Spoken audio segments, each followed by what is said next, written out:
Andria McClellan, who just loves coming to our studio. Thank you, Andria, and always good to have you. And anybody is always welcome in our studio that's running for office. Good to have you with us, Andria. Thank you for having me. Glad to be back. Okay, now I want to get to some tough issues here. Number one, mayor's race. There's 3 candidates running for mayor. Which of the 3 candidates are you voting for? I have to tell you, I don't know. I'm in that toss-up category, I think, where you are. I think they're all good candidates. They all bring different skill sets to the table. And I'm watching and listening to what they're saying at the civic leagues where I am at the candidate forums. I'm looking at what they're doing out on the field as well. But I haven't made up my mind, to be honest with you. Okay, so you're undecided. So you're I am that voters. undecided voter. Yes, sir. Well, I think it's going to be a very, very close race. Okay, Barkley Wynn on his Facebook page put out the other day after you were on my show and after I had him on us via phone. This is what he put out. He said, Andria McClellan thinks she can get elected to city council by attacking my children over where they went to school years ago. I'm disgusted that someone would willingly drag my family into a political campaign.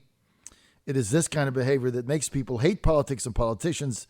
I am very proud of my daughters that teach in the Norfolk public school system and have over 20 years of experience between them. I've also strongly backed our school board's budgets. So that was a direct hit. He's saying that you attacked his family. How do you respond to that? I have never attacked his family. I've never mentioned his family. I don't know where that comes from. Actually, there were several folks who posted on there, asked him to cite where this happened. He cannot. The irony for me is he was the one who brought my family up the day before on your radio show. And so, listen, here's the thing. Where his kids went to school doesn't play into things. The fact of the matter is, he had the opportunity to send his kids to wherever he wanted. He chose a private school. My family's chosen a mixture of private and public. And we have those choices. He and I have those choices, and we're fortunate to have the means to do so. But in the city of Norfolk, so many families, children, do not have that choice. And we must ensure that we've got great public schools in every neighborhood for every kid. And that's where my stand is. Okay, so... But in terms of that Facebook post... To get to his charge on his Facebook post, you are saying that you have not brought this issue up in your campaign, in your phone calls, because I'm the one, I think, that brought the issue up. I've not been following other media on this, so I don't know if he's been asked that by someone else. I might have been the first person that asked him that, and I stand by it. I think it's a legitimate question when public schools in Norfolk are failing at a 62% rate. I've never brought it up. I've never brought up his family. Great family. His grandkids went to school with my grandkids in preschool. No problem with his family. They've done a lot of great things for the city of Norfolk. I have no intention of going negative in this race. I think whoever goes negative first loses. And it appears to me that he may be feeling a little pressure from me, and perhaps that post is a result of that. It's a shame. I'd rather talk about the issues at hand. How are we going to improve our schools? What are we going to do to diversify our economy? How are we going to create more transparency to government? Speaking of transparency and access, I think what's interesting as well about that post was there were some folks who posted on there and asked him to cite the source and actually provided a link to your radio show, John. Those posts were hidden. They were deleted or hidden by his campaign. And when those folks realized it and they put something on their own personal Facebook post page about this, all of a sudden they reappeared. So, that seems really fishy to me. And I think that goes against the idea of transparency and access. And it's troubling. But look, though, Andrew, you're in a political campaign and somebody has a Facebook campaign page. They get to control their Facebook posts. I mean, I've got a public page, and if somebody puts, John Fredericks stinks on ice and he's an idiot, probably we're going to delete it. I mean, that's just, anybody does that. Well, sure. But it's not true. These were posts simply saying, this doesn't sound like Andria. Could you please cite your source? Right. Well, he said that you're attacking him on his choice of not sending his children to public school, and you're defending that and saying that you have not. I asked him those questions. I'm not sure if any other media did or anybody else is bringing it up, but let's get to some other issues. And also, look, one of the other things that Wynn and Stewart mentioned this, Dr. Stewart, both of them saying that you're a flaming Democratic liberal running in a district, and it's nonpartisan, but you've been backing all these liberal candidates and you're kind of out of step with the district. I've heard a bunch of people say that. You did run for Senate as a Democrat against Senator Lewis, I think it was 2013. So I'm getting this from all angles. So can you help us understand what your level of partisanship is in this race? My level of partisanship in this race is non-existent. I'm running as an independent. What's interesting to me is I feel like because my opponent, who's a 16-year incumbent, is feeling pressure in a way that he never has before. He's bringing in partisan politics that don't belong in this race. He's bringing the idea of what's going on in Washington in our national race and that hyper-partisanship into this race. It doesn't belong in Norfolk. That's not how we do things in Norfolk. Maybe it's how it happens in Chesapeake and Virginia Beach, but it's absolutely not the case, been the case in Norfolk. Listen, this is a gentleman who has followed Mayor Paul Frame for, 95%, 98% of his votes concur with the mayor. That mayor has been partisan. That mayor has supported the same candidates I have. Why does he have a problem with me, yet he doesn't have a problem with Norfolk Mayor Paul Frame? This is truly not the issue at hand. The issue at hand is our schools. The issue at hand is our jobs. The issue is flooding. The issue is public safety. It's not about partisan politics. That's not how we do things in the city of Norfolk. Well, just to give an example to my audience, in 2014 in the U.S. Senate race between Mark Warner and Ed Gillespie, that was razor thin, but Warner carried Norfolk 29,000 to 12,000. So Warner won by 17. This past cycle, Senator Linwood Lewis beat Dick Ottinger in Norfolk with 59% to 41%. So if I was running there, I certainly wouldn't be running as a conservative Republican. I probably wouldn't get in the race because it doesn't look, based on those numbers, you're going to be able to win anyway.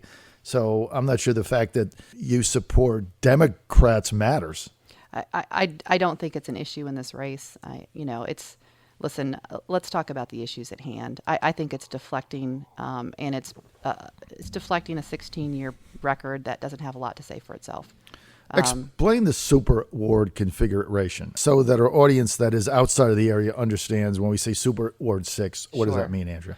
So in Norfolk, we have the ward system. We have 5 single wards. Those single wards will be up for election in 2018. The 2016 race has 2 super wards up. My super ward overlays single wards 1, 2, and 5. Representation from Andrew Protegiro, Dr. Terry Wibley, and Tommy Smeagol, and acts as an at-large seat over those wards.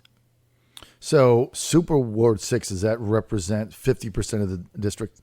Presumably, yes. Okay, so you're about 50%. And Correct. Then what's the other Super Ward? Super Ward 7. 7. And that overlays districts 3 and 4. So that's Paul Riddick and Mamie Johnson. Is that up in 2016 also? It is, and there are 4 folks running for that seat. Why is everybody focused on Super Ward 6 and not Super Ward 7? That's a great question. I don't know. I don't even know who the candidates are. I don't know. That's pretty bad. Yeah, I will tell you that this is a very, very competitive race. Running against the 16-year incumbent is not for the faint of heart. Mm-hmm. But I think I've surprised some folks. I've got a lot of energy, a lot of drive, and I've got a lot of connections through the city because I've been volunteering and working in lots of organizations for the last 14, 15 years. I think folks also discounted me because, there's a group in Norfolk that raises all the money for the candidates they choose. Mm-hmm. And I'm not the candidate they choose. Mm-hmm. So, for example, I was told this summer by somebody who was presumably of the shadow government ilk that they choose a businessman and then they raise all the money for that businessman to run. And that I was not their choice, and therefore I should not run. And guess what?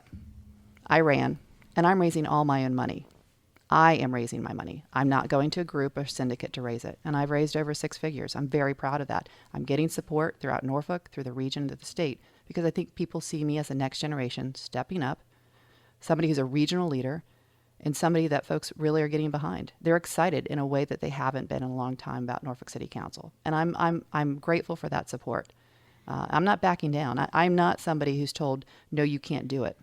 I figure out a way I can do it. And that's honestly what I will do on city council. I will fight for Norfolk. I'll fight for our citizens. I'll fight for the right schools.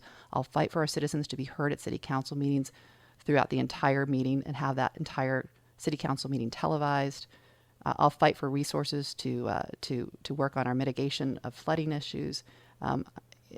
You said when we spoke initially, John, that I ran a spirited campaign in 2013. Yes, I followed that. And I'm campaign. a It was only spirited like campaign. It was only like 2 weeks or 3 weeks. It was but 10 days, actually. I thought it was pretty spirited. I enjoyed covering that. Yourself, Linwood Lewis, and the former House of Delegates member, Ben Tribbett, was helping her. What was her name? Paula Miller.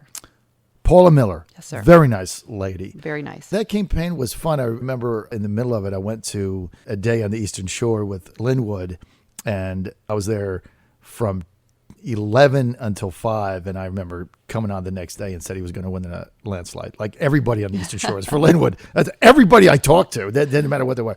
So difficult to beat, but I thought you ran a good campaign. Let's get to some of these other issues. As a councilman in Norfolk, this is an issue that may come up because it came up in Northern Virginia. It's now coming up nationwide. That is genderless bathrooms and locker rooms. Now, you've got children, right? You've got three boys, 11, 14, and 17 You got years three old. boys. Yes, sir. I've got 2 boys and a daughter. 2 of them are older, but I've got the 11-year-old home. We have some people now very concerned about the fact that we're going to this politically correct genderless bathroom locker room idea that on any given day, somebody that is now called a Q, which stands, by the way, for questioning, somebody sent me LGBTQ. I literally had to call them up and say, what is Q? I had no idea what it means. I mean, if you offered me $1,000, I couldn't have told you. And they told me it meant questioning. So I don't know what the hell that means, but questioning. So look, this is going to come up eventually. And there's a movement underfoot that says if you're questioning that on any given day, you might be a male, but you might think you're a female. And so that you can go into a female locker room at school or a female bathroom. And there's other people like me that say, if you've got a male organ, you go to the men's room and the men's locker room. I don't want somebody that's going into my daughter's locker room at 15 that day decides they're a female. I mean, come on. What's the deal with this? Well, it's interesting. I think this is a generational issue. You know, I ask my kids about this. We talk about this. They don't have any problem with this. They really don't. And if you talk to the millennials, it's not a huge issue for them. I do think it's something that's uncomfortable for folks of our generation and my mom's generation. They don't understand it because it's not been part of what they've grown up with. And it's very difficult for them. But you look at the backlash is what's happening in North Carolina about businesses pulling out, not doing business there, not being open. I think it's very problematic to doing business. And I think if you take such a hard stance as North Carolina has, I think Virginia has not done that. I'm happy that they have not. I'm happy that they've been open and welcoming, and I support that. In terms of the bathroom issue, it's not been a problem in the city of Norfolk. It's not been brought up. But I will tell you that I am an ally of the LGBTQ community. I don't have any problem saying that. Again, we talked about me being a bit of a libertarian on the last show. This is not an issue for me in terms of who people marry, who people love, who they adopt. Now, when it gets into your kids' bathrooms and locker rooms, I can see it starts to cross a line. It's less of that as an issue. But honestly, my kids don't have a problem with it. I don't have a huge issue with it. It's not been a problem for the city of Norfolk. When it does become an issue, I'd like to weigh in on it and learn a little bit more about what the pros and cons are. Great political answer, but you're not answering my question. So if you're on Norfolk City Council, Super Ward 6, Yes, sir. This is going to come up. And so I'm asking you, Andrea, on the record, would you be in favor of genderless bathrooms and locker rooms in the Norfolk public school system, which basically means that a male, which I will identify as somebody with a male organ, okay? Somebody with a male organ at any given day can say, yeah, you know what? I get up today and I think I'm a female. I feel my female side today. I'm questioning, right? That's what they say it is. Would you be in favor of them on that day being allowed to go and shower in a girl's locker room and go into a girl's bathroom if they have a male organ? That's my question. Here's my answer. My answer is I don't think there's any teenager that's going to wake up that day and say, I'm questioning. I think I'm going to go here today and I'm going to go somewhere else the next day. Well, you don't know that. That's what they're saying the rule is made for. I think this is a much bigger issue that can't be watered down to somebody just figuring out where they're going to go one day or another because they want to get a sneak peek at the girls in the locker room. I don't think it comes down to that. I really don't. I think these are serious issues, and these are, people will say they can take a various stance on whether or not this is something they're born with, this is something that society has made. I think this is something that somebody is born with.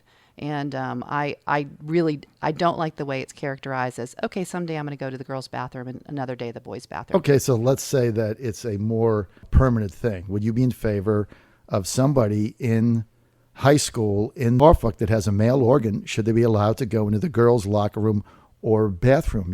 Yes or no? I think if they're transitioning and they're transgender and then they identify that way, I have no problem with that. Okay, that's an answer. And we appreciate your candor and forthrightness. Thank you. You're welcome. Okay, Andrea, I got 5 seconds. What's your website? AndriaForNorfolk.com. AndriaFor Norfolk.com. All right, AndriaForNorfolk.com. This is the John Fredericks Radio Network.